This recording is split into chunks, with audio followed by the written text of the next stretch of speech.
आज हिंदी वन में यानी हिंदी व्याकरण में वर्ण विचार के बारे में पढ़ेंगे। वर्ण विचार इसके पहले भी पढ़ाया गया था, लेकिन वो पुरानी पुस्तक से थी।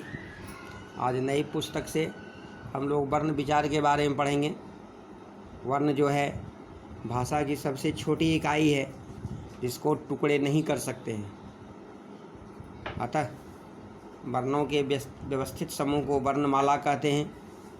वर्ण के दो भेद हैं, एक स्वर वर्ण, दूसरा है व्यंजन वर्ण। स्वर वर्ण में अ, आ, हर्षई, दीर्घई, हर्षऊ, दीर्घऊ, री, ए, ऐ, ओ, औ, ये सारे स्वर वर्ण हैं। व्यंजन वर्ण में क, ख, ग, घ, च, छ, ज, झ। फिर स्वर वर्ण को दो भाग में बांटा गया है, एक ह्रस्व, एक दीर्घ। ह्रस्व जो बहुत कम समय लेता है, जैसे अ, ई, उ, री। दीर्घ स्वर जिसमें हर्ष के तुलना में ज़्यादा समय लगता है, जैसे आ, हर्षई, दीर्घई, ऐ, औ। ये सारे जो हैं दीर्घ स्वर हैं। संस्कृत में प्लुत स्वर नाम से एक और भेद है।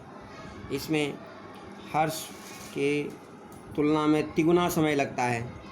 जैसे किसी को दूर से पुकारना है या ओम का प्रयोग करते हैं। ध्यान देने योग्य बात है, अगर ओम का हम सही तरह से प्रयोग करते हैं, इसमें नाभि पर बल पड़ता है और इसमें ज़्यादा समय लगता है। जैसे एग्जाम्पल हम देखेंगे, ओम, ज़्यादा समय लगता है। इसी तरह से अयोगवाह भी है। अयोगवाह में अंग और आह को अयोगवाह कहते हैं। ये स्वर नहीं है, लेकिन अ के योग कारण ये अयोगवाह कहलाता है। व्यंजन जो है अ के साथ बोले जाते हैं। इसमें लिखते समय स्वतंत्र लिखते समय इसमें हलंत का चिन्ह लगाया जाता है। ये इसके उच्चारण में हवा मुंह के अलग अलग भागों जैसे दांत, जीभ, कंठ, तालु आदि से निकलते हैं, अतः इसे व्यंजन कहते हैं। हिंदी भाषा के व्यंजन जो हैं ये क, ख, ग, घ, अंग, च, छ, ज, झ, या। इस तरह से ये सब व्यंजन हैं। व्यंजन के तीन भेद हैं, स्पर्श, अंतस्थ, उष्ण। स्पर्श व्यंजन यह है जिसमें स्पर्श होता है, जैसे कंठ, धातु, तालु, मूर्धा, ये सभी स्पर्श करके आते हैं। अतः क से मो तक जो है ये सब स्पर्श व्यंजन है। अंतस्थ व्यंजन वह व्यंजन है जिसमें मुंह के किसी भाग को पूरी तरह स्पर्श नहीं करती, उन्हें अंतस्थ व्यंजन कहते हैं। जैसे य और लव, इसके उच्चारण में जीभ विशेष सक्रिय नहीं होती। उष्ण व्यंजन वह है जिसके उच्चारण में हवा मुंह से रगड़ खाती हुई गर्म श्वास के साथ बाहर निकलती है, इसे उष्ण व्यंजन कहते हैं। जैसे तालव्य श, मूर्धन्य श, दंत श, ह, ये सभी उष्ण व्यंजन हैं। चार संयुक्त व्यंजन हैं, अक्ष, त्र, ज्ञों और श्रौ। अक्षों में क और सौ मिले हुए हैं, मूर्धन्य श मिले हुए हैं। त्रो में तो और रो मिले हुए हैं। ज्यों में यों मिले हुए हैं। श्रौ में सौ और रो मिले हुए हैं। ये व्यंजन दो दो व्यंजनों के मिले हुए हैं, जैसे पहले ही बता दिए। अक्ष में तो और रो में त्रो में तो और रो मिले हुए हैं। इससे शब्द बनेगा जैसे अक्षों से सुरक्षा, हस्ताक्षर।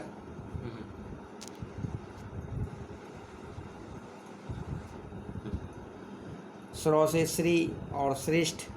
स्वरों की मात्राएं भी होती है, जैसे अ की मात्रा, इसको देखोगे पुस्तक में दिया हुआ है, अ की मात्रा कैसे होगा, आ की मात्रा कैसे होगा, ई की मात्रा कैसे होगी, इसके शब्द भी कुछ दिए हुए हैं। अ के मात्रा सहित व्यंजन कल, सरल, आ का कान, मान, ई का किस और दिन, कील और दिन।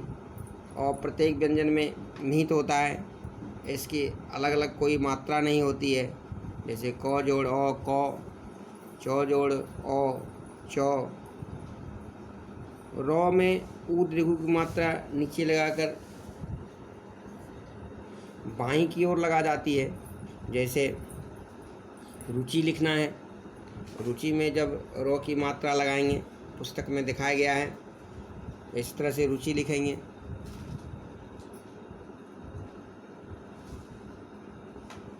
और दीर्घो दिखाने के लिए इस तरह से जरूरत और रुचि 2 शब्द आया है। संयुक्त वर्ण है, 2 व्यंजन को मिलाकर संयुक्त वर्ण या संयुक्त व्यंजन बनाए जाते हैं। इन्हें बनाने के 3 नियम हैं। खड़ी पाई वाले व्यंजनों को संयुक्त करके खड़ी पाई को हटाया जाता है। 2 संयुक्त व्यंजन सहित ऐसे 24 व्यंजन हैं। जैसे पाई हटाकर बने कुछ संयुक्त व्यंजन वाले शब्द, जैसे खो को पुस्तक में दिया हुआ कैसे लिखेंगे, गो को आधा कैसे लिखेंगे, तो को कैसे लिखेंगे, थो को कैसे लिखेंगे, नो को कैसे लिखेंगे। इस तरह से बुक में इसको हम लोग देखेंगे। फिर घुंडी को हटाकर को और फो का जो घुंडी वाला भाग हटाकर उन्हें और रहित बनाया जाता है। जैसे यहाँ को पक्का, वक्त, फो में घुंडी हटा करके दफ्तर, हफ्ता, गिरफ्तार। हलंत लगा करके भी कुछ शब्द बनते हैं। अंगों में हलंत लगा कर बागमय बनाया गया है। डॉ में हरना लड्डू बनाया गया है। छुट्टी, पाठ्य पुस्तक, विद्वान। हिंदी की विशेष ध्वनियाँ अड़ो और अढ़ो है। ये हिंदी के अपने व्यंजन हैं, ये संस्कृत में नहीं थे। इन्हें जीभ और तालु को मोड़ कर बनाया जाता है। जैसे अड़ो से हो गया जड़ता, आड़ू, पड़ाव, साड़ी, पेड़। ढो से शब्द बनेगा पढ़ाई, ढाढ़स, दाढ़ी, रीढ़। ये सारे कुछ आगत ध्वनियाँ हैं। आगत ध्वनियाँ मतलब